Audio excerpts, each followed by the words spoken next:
नमस्कार।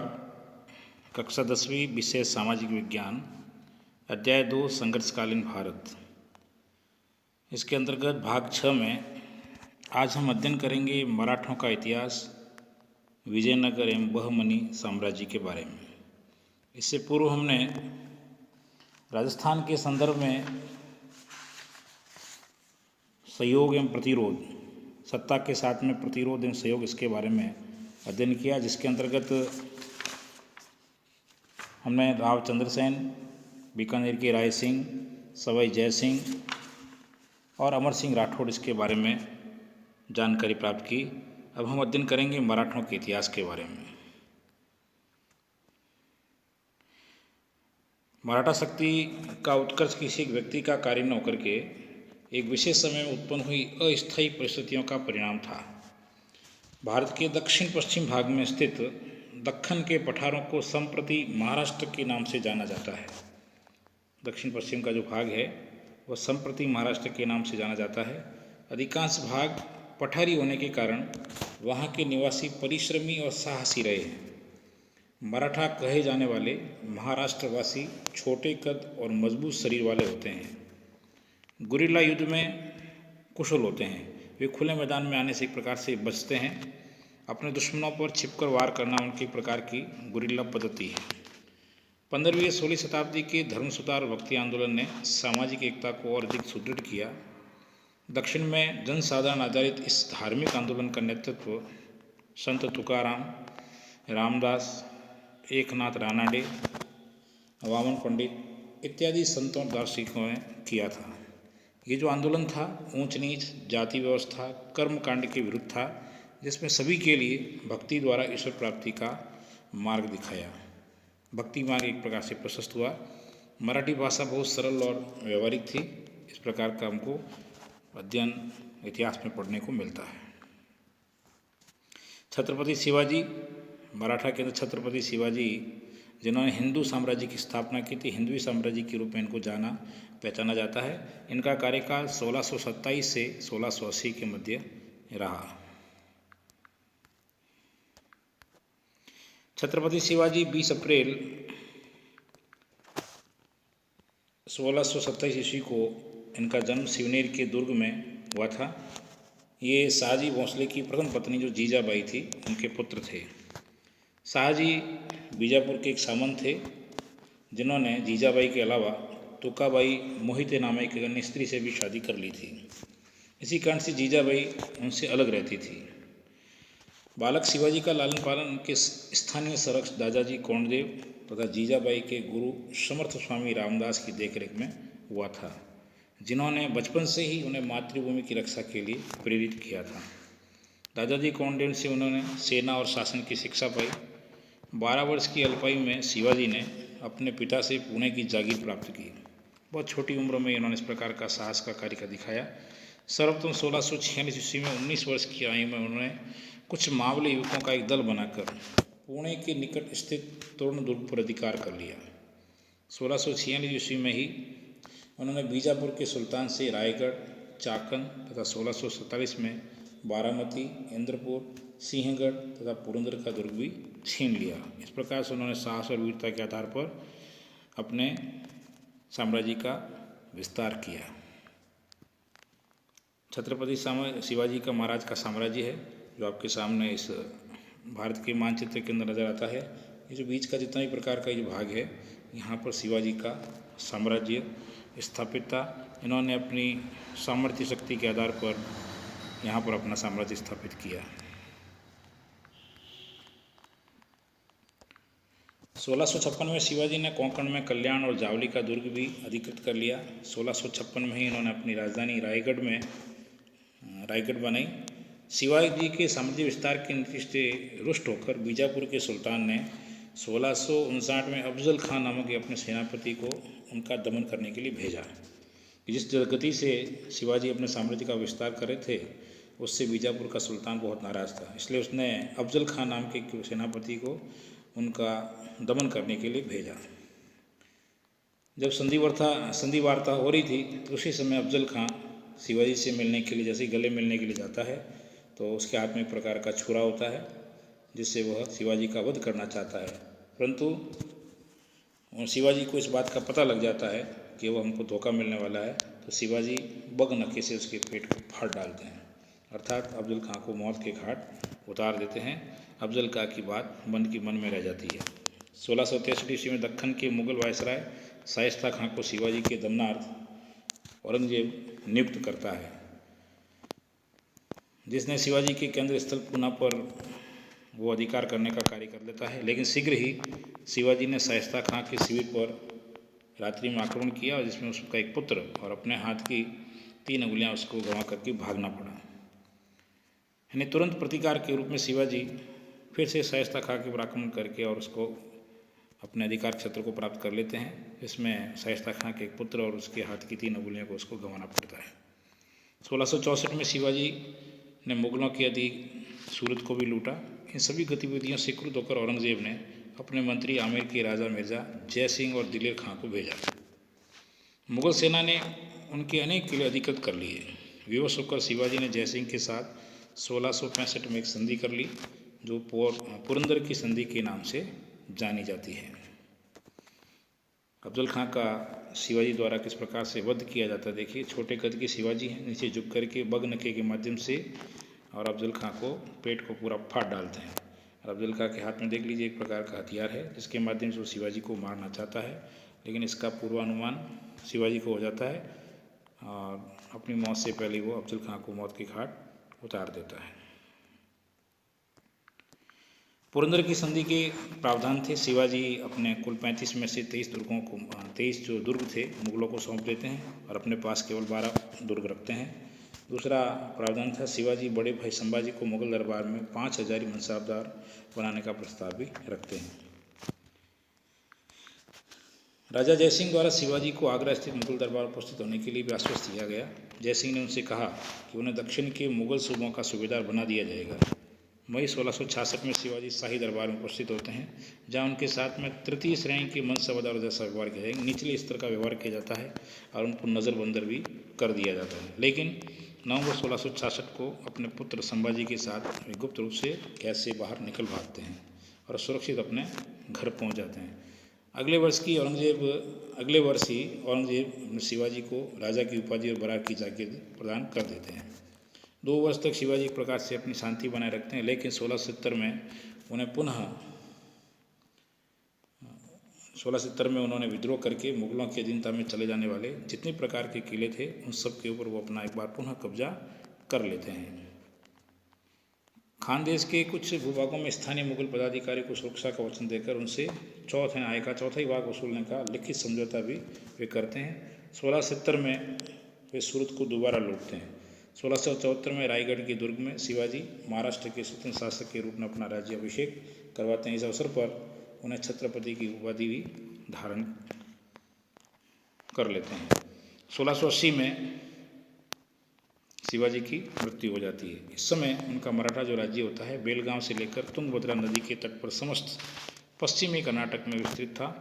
इस प्रकार मुगल शक्ति बीजापुर के सुल्तान, गोवा की पुर्तगालियों, जजीरा स्थित अबिसिनिया के समुद्री इलाकों के प्रबल प्रतिरोध के बावजूद शिवाजी दक्षिण भारत में एक हिंदवी साम्राज्य की स्थापना करने में सफल साबित होते हैं।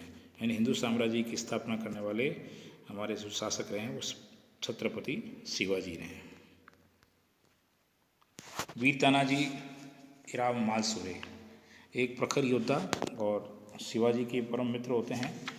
स्वामी भक्ति और एक प्रकार से अपनी युद्ध कौशलता का परिचय दे करके त्याग और वीरता की प्रतिमूर्ति कहे जा सकते हैं। ऐसे हमारे तानाजी मालसुरे, उनके बारे में भी अध्ययन करने वाले हैं।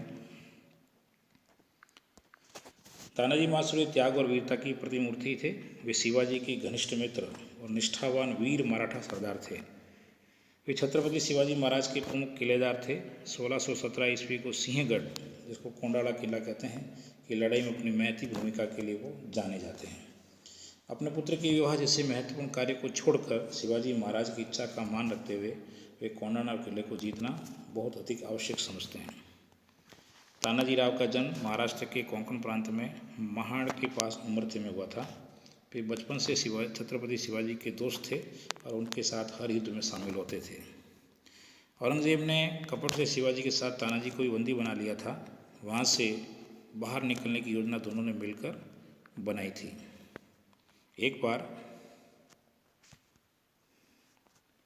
जीजाबाई कोंडाना किले को देख रही होती है और शिवाजी द्वारा मन की बात जब पूछी जाती है तो जीजाबाई बताती है कि शिवबा, इस किले पर जो लगा हरा झंडा है वो मेरे मन को उद्विग्न कर रहा है, बहुत दुखी कर रहा है।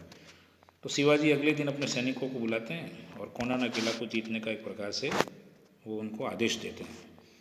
लेकिन कोई भी सरदार और किलेदार इस प्रकार के कार्य करने के लिए तैयार नहीं होते हैं, किंतु तानाजी जो होते हैं वो इस चुनौती को स्वीकार कर लेते हैं और बोलते हैं मैं कोंडाना किले को जीत करके लाऊंगा। तानाजी अपने भाई सूर्या जी और सेलार मामा के साथ 342 सैनिक लेकर के चल पड़ते हैं। रात्रि में कठिन चढ़ाई को पार करके किले पर वे चढ़ जाते हैं। कल्याण दरवाज़ा खोलने के बाद मुगलों पर वो आक्रमण कर देते हैं और कोंडाना किला जो होता है वह उदयभान राठौड़ के नियंत्रण में होता है। उदयभान राठौड़ के नेतृत्व में 5000 मुगल सैनिक जो होते हैं वो तानाजी के साथ में भयंकर युद्ध करते हैं। तानाजी बहादुर शेर की तरह लड़ते हैं और अंत में वो जीत जाते हैं। लेकिन युद्ध में तानाजी गंभीर रूप से घायल हो जाते हैं और वे वीरगति को प्राप्त हो जाते हैं। जब इस लड़ाई का समाचार छत्रपति शिवाजी को मिलता है तो वे बोल पड़ते हैं, गढ़ तो जीता लेकिन सिंह नहीं रहा, अर्थात गढ़ आलापन सिंह गेला, मराठी में इस प्रकार की भाषा है। किला तो जीत लिया लेकिन सिंह अपना चला गया। तानाजी मालसुरे की स्मृति में कोंडाना के किले का नाम बदल करके बाद में सिंहगढ़ रख दिया। पुणे में भी वाकड़ेवाड़ी भाग का नाम बदलकर नरवीर तानाजी बाड़ी कर दिया। तानाजी के अनेकों स्मारक भी है जो आज भी हमको तानाजी की याद दिलाते हैं। यह है रायगढ़ का किला, महाराष्ट्र के अंतर्गत बहुत अद्भुत किला है। अब आता है विजयनगर साम्राज्य। संगम के 5 पुत्रों में जिसमें हरिहर तथा बुक्का सर्वाधिक प्रसिद्ध थे, तुंगभद्रा नदी के उत्तरी तट पर विजयनगर राज्य की इन्होंने नींव डाली थी। वे वारंगल काकतियों के सामंत थे। बाद में आधुनिक कर्नाटक में काम्पिली राज्य के मंत्री बने थे। मोहम्मद तुगलक ने काम्पिली को रोदे जाने पर इन दोनों भाइयों को बंदी बना लिया गया था और बाद में मुक्त भी कर दिया। उनके गुरु विद्यारण्य के प्रयत्न से उनकी शुद्धि हुई और उन्होंने विजयनगर में अपना स्वतंत्र राज्य स्थापित किया, जो शीघ्र ही दक्षिण भारत का शक्तिशाली राज्य बन गया। आज की राजधानी विजयनगर की पहचान हम्पी नामक स्थल खंडरों से की जाती है। इसे विश्व विरासत संरक्षण के अंतर्गत यूनेस्को द्वारा सम्मिलित कर लिया गया है। हरिहर का जो राज्यारोहण है 1336 में हुआ। उसने होशल के सारे प्रदेश को 1346 में विजयनगर के अधिकार में ला दिया था। बुक्का 1346 अपने भाई हरिहर का उत्तराधिकारी बना। सन 1377 तक वहाँ पे राज्य भी किया। सारे दक्षिण भारत, रामेश्वरम, तमिल, चेर प्रदेश तक बुक्का ने विजयनगर साम्राज्य को फैलाया। हरिहर द्वितीय 1377 से 1406 तक बुक्का का उत्तराधिकारी था। इस काल में उसका मुस्लिम शासकों के साथ में कड़ा संघर्ष भी हुआ। यह शिव के विरूपाक्ष रूप का उपासक था। इस काल में मैसूर, वनारा, तिरुचिन्नापल्ली तक काजीवरम सहित दक्षिण भारत तक विजयनगर साम्राज्य फैल गया। देवराय प्रथम 1406 से 1422 ईस्वी को हरिहर द्वितीय की तरह बहमनी सुल्तानों से पराजय उनको मिलती है। 1422 से 2226 तक बुक्का के पुत्र देवराय द्वितीय ने शासन किया। इसे गज बेटकर यानी हाथियों का शिकारी की उपाधि भी मिली। इसने बहमनी राज्य का मुकाबला करने हेतु पहली बार सेना में मुस्लिमों को भर्ती किया। इटली के यात्री निकालो कॉन्टी एवं फारस के दूत अब्दुल रज़ाक ने इसी काल में विजयनगर का भ्रमण किया। इस काल में विजयनगर राज्य की सीमा सीलोन, जो श्रीलंका के दर के समुद्री तटों तक पहुंच गई थी। इस साम्राज्य का जो अंतिम शासक था क्रमशः मल्लिकार्जुन एवं विरूपाक्ष थे। ये आपके सामने चित्र है विजयनगर साम्राज्य का, वर्तमान में हम्पी खंडर के रूप में। इस प्रकार से ये खंडर के रूप में तब्दील हो चुका है। इसका वर्तमान स्वरूप आपके सामने प्रस्तुत है। अतः बहमनी साम्राज्य। दक्षिण में बहमनी राज्य में राजवंश का आरंभ मोहम्मद तुगलक के एक अधिकारी थे जिसका नाम था हसन, इसको जफर साहब भी कहते हैं। इसने 1347 ईस्वी में किया। हसन ने दक्षिण के अमीरों की सहानुभूति प्राप्त करके तुगलक के खिलाफ फैले विद्रोह का फायदा उठाकर अपना राज्य वहाँ स्थापित किया। तो फारस के वीर योद्धा बहमन का वंशज था। इसने अलाउद्दीन बहमन शाह का खिताब धारण किया। गुलबर्ग में अपनी राजधानी बनाई। इसकी मृत्यु 1358 ईस्वी के समय। बहमनी राज्य उत्तर में पैनगंगा से, दक्षिण में कृष्णा नदी और पश्चिम में गोवा से, पूर्व में भोंगीर तक फैल गया था। विजयनगर की पश्चिमी सीमा बहमनी राज्य से टकराती थी, अतः दोनों साम्राज्य में संघर्ष चलता रहा। मुगदल एवं रायचूर, दो सीमांत किलों पर भी अधिकार करना युद्ध का प्रमुख कारण रहा। बहमनी नवे सुल्तान अहमद ने गुलबर्ग से राजधानी हटाकर बीदर को बनाया। बहमनी राज्य में मुस्लिम अल्पसंख्यक थे, अतः प्रोत्साहनवश कई विदेशी शिया मुस्लिम बहमनी जाकर के बस गए। इस कारण दक्षिणी और अबिसिनियाई सुन्नी मुस्लिम नाराज हो गए। 13वें सुल्तान मोहम्मद तृतीय ने मोहम्मद गंवा को राज्य का सेवक जो रहा था उसको फांसी दे दी। अब गंवा की मृत्यु के बाद बहमनी राज्य का पतन प्रारंभ हो गया। आखिरी सुल्तान महमूद के राज्यकाल में बहमनी साम्राज्य के 5 स्वतंत्र राज्य बरार, बीदर, अहमदनगर, गोलकुंडा और बीजापुर बन गए, जिनके सूबादारों ने अपने को स्वतंत्र शासक घोषित कर दिया। बहमनी राज्य में साधारण प्रजा की दशा दयनीय थी, जैसा कि रूसी व्यापारी एथानासियस निकितिन ने लिखा है, जिसने बहमनी राज्य का 4 वर्षों तक भ्रमण करने का काम भी किया। ऐसा इतिहास में पढ़ने को मिलता है। 1470 से लेकर के 1474 तक उसने बहमनी राज्य का भ्रमण करने का कार्य किया। बौद्ध प्रश्न, शिवाजी का जन्म कब कहाँ हुआ था? 20 अप्रैल 1627 को शिवनेर के दुर्ग में। शिवाजी ने बकनगे से किसका पेट फाड़ डाला था? अफजल खां का। पुरंदर की संधि कब व किसके मध्य हुई थी? शिवाजी और जयसिंह के साथ 1665 ईस्वी में। शिवाजी का राज्याभिषेक कहाँ हुआ था? रायगढ़ के दुर्ग में 1674 को। बहमनी साम्राज्य का संस्थापक कौन था? हसन यानी जफर शाह, जिसको भी कह सकते हैं। इस प्रकार ये 5 छोटे छोटे प्रश्न मैंने बनाए हैं। आप अन्य और प्रश्न बना करके विषय वस्तु को सरलता से समझ सकते हैं। गृह कार्य, प्रश्न 1, विजयनगर साम्राज्य का परिचय दीजिए। मराठों के उदय में शिवाजी का योगदान बताइए। पुरंदर की संधि के प्रावधान लिखिए। वीर तानाजी राव मालुसरे पर संक्षिप्त टिप्पणी लिखिए। इस प्रकार से 4 गृह कार्य के रूप में प्रश्न हैं। आप इसको अभ्यास पुस्तिका में करें। पुनः इस भाग का स्वाध्याय करते हुए और अपने विषय वस्तु को सरलता से समझने का प्रयास करें। नमस्कार।